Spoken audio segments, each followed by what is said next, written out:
Well, that is all to come, but first up this week, the power of social media and its growing impact on brand communications. Specialist agency Interactive Concepts has just concluded its annual survey of top JSE-listed companies and their performance in that all-important social media space. Japie Swanepoel is from the company. He's with us here in Johannesburg, and shortly we'll talk to Nikki Cockcroft in Cape Town, who's head of online at Woolworths, the retail store, along with the likes of Vodacom and Pick n Pay, featuring strongly in the survey. Japie, to you first. Why did you embark on this survey in the first place? Well, Jeremy, as you know, we did the first one last year, and we just thought, you know, it's a good time to see, and it's exactly a year later, whether things have changed at all, and what have companies done, and have more companies embraced it, and are they doing different things with social media? Okay, well, let's talk about different things in just a moment, but broadly, is this concept of social media now being aggressively embraced by corporate South Africa? I mean, they have no choice. They have to be. I recall us saying exactly the same thing last year. Yeah. I would say yes. I would say yes, it has been embraced. But if I look at the top 40 companies, the ones that we analyzed, 42.5% on Facebook and 42.5% on Twitter. So that's still less than half. So that's still a bit of a concern to me. So there's still scope for growth. Do they not know about it, or are they scared?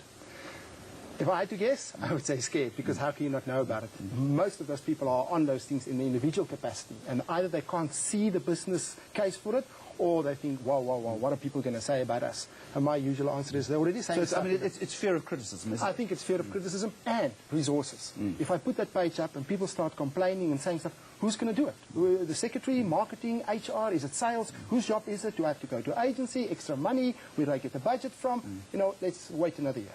And it's one of those things, once you start, you can't stop. The only way to stop is to completely pull the plug. Yeah. All right, let's go to Cape Town. Nikki Cockcroft, welcome to the conversation. It's nice to have you with us. How is Woolworths using social media? Woolworths uses social media in a number of ways. It's a critical element to our multi-channel strategy and one of our main channels in terms of, you know, a commerce platform as well as a marketing platform. But I think what we use it for mostly is communication with our customers. It takes us directly to the customer. It allows us to have the conversation. And I think what we've done exceptionally well is taking the conversation once we've had it to the next level by actually reacting and doing what customers want us to do. It just gives them another channel to reach us really, really quickly and to have that conversation. What sort of conversations are you typically having, and why are they important to the Woolies brand? Well, I think, you know, Woolworths' values stand very strong for any channel that we use, and being available and offering quality and value and support to our customers is what we try and deliver on a social media strategy. So it's very important for us in one instance just to be there from a general communication. If customers are having problems in stores, they don't know what the opening times are, they've received a product that they don't feel is quite the quality that they expect, that's a channel for them to let us know, and that's really the majority of it. Other side of that is how to get in touch with our different call centres, where's customer care, you know, when is the sale starting? The Woolworths sale is always something that people want to talk about. So it's a bit of both, and you've got to balance the two. And I think what's really important is making sure that your teams are equipped to be able to answer and respond, you know, immediately to all the requests coming through. Japie, I'm just looking. You've looked at Facebook, LinkedIn, Twitter, and YouTube. It's interesting that LinkedIn seems to be the most popular. But what I'm seeing here is, apart from Woolworths, I'm seeing Vodacom, Pick n Pay, Standard Bank, SAB, Miller, pretty much the same with all of them. You know what I'm not seeing here are auto brands, and surely people have a lot to say about the cars they drive. That must be surprising. It is true. We just have to point out here that we specifically look at the companies on the JSE top 40 and as they are listed. Right. So we would be looking at First Rand rather than F&B, where F&B is very active. So I think that is true. Having said that, I mean, the auto industry is not well exposed to this media. Not at all. And yeah, I guess when it comes to the FMCG and those people, I mean, and then the cell phone companies and the banks, if you look at it, the brands that most people are connected to it, and most people have something to say about or a complaint. Those are the ones that are very, very active because they basically have to be there. Why is LinkedIn so popular? LinkedIn is very interesting. I looked at it, I mean, once again, I mean, I recall sitting here last year saying BHP Bulletin, 35,000 people on LinkedIn, of which about 10,000 are employees. And the rest, I think, are people looking for jobs. So this morning, just before I came here, I looked at the last 2 days worth of postings on the LinkedIn page for BH Bulletin. And it was all about we've appointed this person, appointed this person, appointed this person.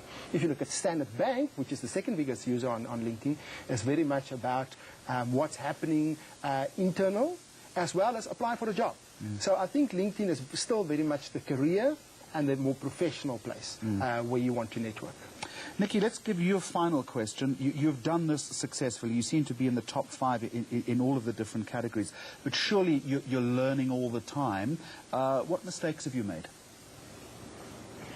I think we've made loads of mistakes. Everybody makes mistakes as they're learning to do this. I think the biggest mistake that we made was, where do you put the empowerment with which team? Do you put it with your social media team? Do you put it with your customer services team? Do you put it with your marketing team, as you said before? Do you put it with the online team?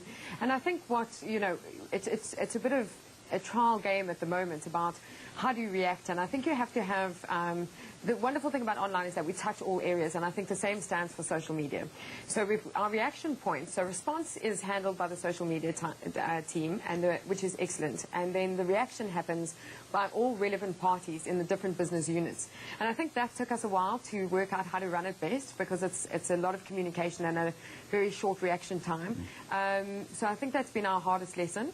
The other thing is also how to just take a bit on the chin.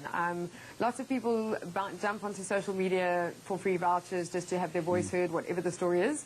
And sometimes you've just got to you've got to kind of hold your pride and say, okay, well, they're not actually saying anything mean about us directly. So that can be quite harsh. All right, Nikki Cockcroft, Head of Online at Woolworths in Cape Town, thank you very much for your participation. Japie Swanepoel from Interactive Concepts, appreciate your time as always.